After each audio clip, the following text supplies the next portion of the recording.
어쩔 수 없이 저희 장인어른은 우즈베키스탄에 놀러 앉을 수밖에 없었습니다. 그리고 예전처럼 요리사 일을 다시 시작하게 되었는데 프리랜서 개념으로 하다 보니까 매일 일이 있는 것도 아니고 바쁠 때만 주말 파트타임식으로 일을 할 수밖에 없었습니다. 그리고 더 중요한 거는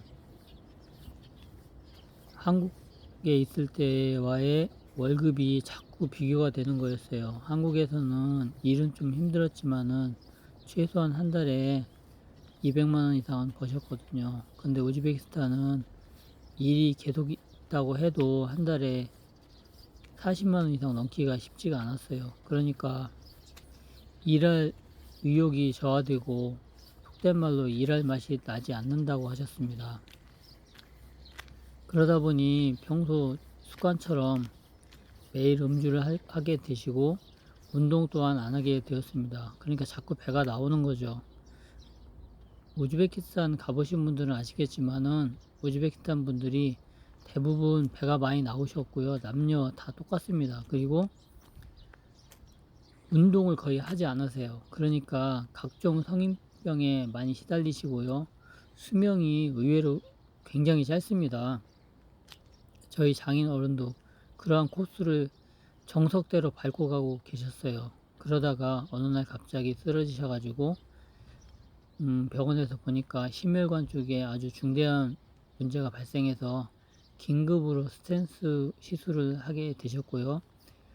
그 과정에서 저희 아내가 가지고 있었던 귀금속이며 저희 처남이 약간 모아두었던 비상금하고 그리고 이제 제가 좀 어떻게 마련해가지고 3,000달러 이상을 긴급으로 모아서 그 시술 비용에 보태게 되었습니다. 그래서 간신히 살려놨거든요. 근데 중요한 거는 여기서 몸이 다시 살아나면은 그거에 맞게 관리를 잘 하셔야 되는데 이게 잘 안 됐어요. 암 환자 같은 경우에도 수술하고 나서 재발되는 이유가 평소 식습관을 버려야 되는데 완전히 식습관이나 그리고 이제 평소 운동하는 거를 완전히 버리고 새롭게 다 바꿔야 되는데 그걸 안 했기 때문에 시간이 흐르면 다시 재발이 되고 이제 거의 손을 쓸 수 없을 단계로 접어들면서 사망하는 경우가 많잖아요. 저희 장인어른도 똑같이 시술하시고 나서 이제 몸이 좀 좋아지니까 예전에 하시던 대로 그대로 음주는 음주대로 하시고 그리고 운동은 운동대로 아예 안 하시고 그러다 보니까 자꾸 몸이 안 좋아지는 거예요. 그리고 저희 장모님과 트러블도 많이 생기고 그래서 싸우는 날도 많이 생기고 이런 게 이제 반복되게 되었습니다. 그 와중에 처남은 집 사정이 안 좋으니까 이제 폴란드로 일하러 갔던 거였거든요. 이러다가 이제 2년 전에 제가 이제 셋째를 저희 와이프가 출산하면서 우즈벡 그 장인 장모님이 한국에 올 수 있는 그러한 기회가 다시 생기게 되었어요. 아이를 출산하고 나서 한 5년까지는 제가 알기로는 한국에 있을 수 있거든요.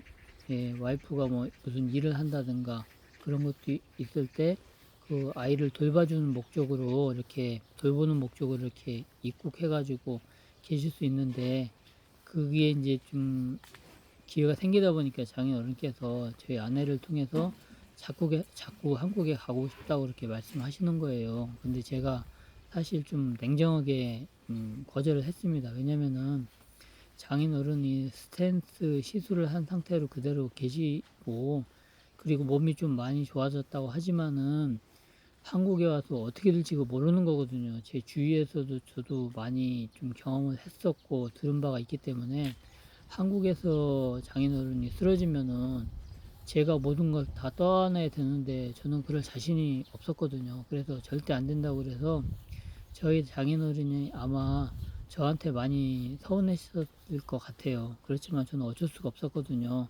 그래가지고 한국 얘기를 굉장히 많이 하셨었는데 제가 그거는 들어주지 못한 게 조금 미안하긴 한데 어쩔 수가 없었습니다. 그러다가 저번에 갑작스럽게 그렇게 뭐 맞소리도 못 하시고 이렇게 세상을 떠나게 되었거든요. 근데 이제 저희 아내가 사실 그 뒷이야기를 해주더라고요. 그 돌아가시기 한 2달 전에 저희 아내한테 연락이 왔었대요. 장인어른께서 거의 전화를 안 하시는 그런 성격이신데 전화를 해가지고 돈 좀 있냐고 물어보길래 아직 나도 돈이 없고 그런데 우리 아이 그 어린이집에 맡기고 나면 나도 돈을 벌 거니까 그때 돈 좀 모아지면은 보내드리겠다 그렇게 얘기를 했었대요. 근데 그 얘기를 왜 했는지 그때 돌아가시고 나서 우즈벡 친정에 가보니까 알겠더라는 겁니다. 우즈베키스탄 같은 경우에는 도시에 사시지만은 그 도시 아파트 인근에 웬만한 사람들은 다 알아요. 그러니까 우리 시골 분위기가 좀 많이 난다 그러나 그런 게 있어가지고 누가 어디 사는지 한 다리만 걸치면 다 아시거든요. 그래서 처음엔 저도 이해를 못했는데 장인께서 그 거기에 처남이 애가 3명 있거든요. 그 애들이 이제 처남 와이프가 기르는데 키우고 있는데 이제 얘네들한테 이제 장난감도 사주고 뭐 자전거도 사주고 이러려면 돈이 필요하잖아요. 근데 이제 벌이가 없으니까 그런데 그런 가게 가가지고 좀 신분증 보여주고 얘기하면은 좀 다달이 얼마씩 이렇게 할부식으로 해서 해준답니다. 그러니까 신용카드가 없어도 그게 가능하다 그러더라고요. 처음엔 제가 이해를 못했지만 그 얘기를 듣고 나니까 이해를 할 수 있겠더라고요. 옛날에 우리 시골도 그런 게 좀 있었잖아요. 그래서 그런 것도 사주고 그리고 그 핸드폰도 좀 바꾸고 막 그러셨나 봐요. 그러면서 다달이 얼마씩 주기로 했었는데 이제 생각처럼 그게 일이 쉽게 잡히지 않다 보니까 그리고 수입이 너무 적다 보니까 이게 이제 갚는 게 이제 한두 달씩 뒤로 늦춰지고 막 이랬었대요. 그래서 계속 전화도 오고 이제 문자를 확인해 보니까 독촉 전화도 막 왔었고 그런 게 이제 쌓이고 있는 와중에 이제 못 참으니까 더 이상 견디기가 쉽지 않으니까 저희 아내한테 연락을 했던 겁니다. 근데 아시다시피 예전에 제가 꾸준히 말씀드렸잖아요. 저희 아내도 생활력이 거의 없는 사람이라 당연히 수중에 돈이 없죠. 그랬는데 알고 보니까 그렇게 됐던 겁니다. 그래서 빚쟁이들이 우르르 몰려왔대요. 동네에 누가 돌아가시고 나면 그걸 알잖아요, 대부분. 그런 것처럼 와가지고 이제 돈 달라고 해서 이렇게 정리하다 보니까 4,500달러 정도가 빚을 지고 계셨다 그러더라고요. 그래서 제가 속상한 거는 한국에 계셨을 때 조금만 더 노력하시고 참으셨으면은 다른 분들 비슷하게 한국에 계셨던 분들은 한국에 한 3, 4년 이상 계셔가지고 우즈벡 가서 집 2채, 3채 사가지고 임대료 받으면서 아주 편안하게 노후를 보내고 계시는데 저희 장인 어른 같은 경우에는 내가 그렇게 기회를 많이 줬는데 그게 안 돼가지고 저렇게 불쌍하게 비참하게 돌아가셨다는 것 자체가 제가 굉장히 화가 나더라고요. 그래서 지금도 너무 불편하고 짜증이 많이 나고 그렇습니다. 그래서 오늘은 저희 장인 어른 얘기를 해봤고요. 그럼 다음 영상에서 여러분 또 찾아뵙겠습니다. 감사합니다.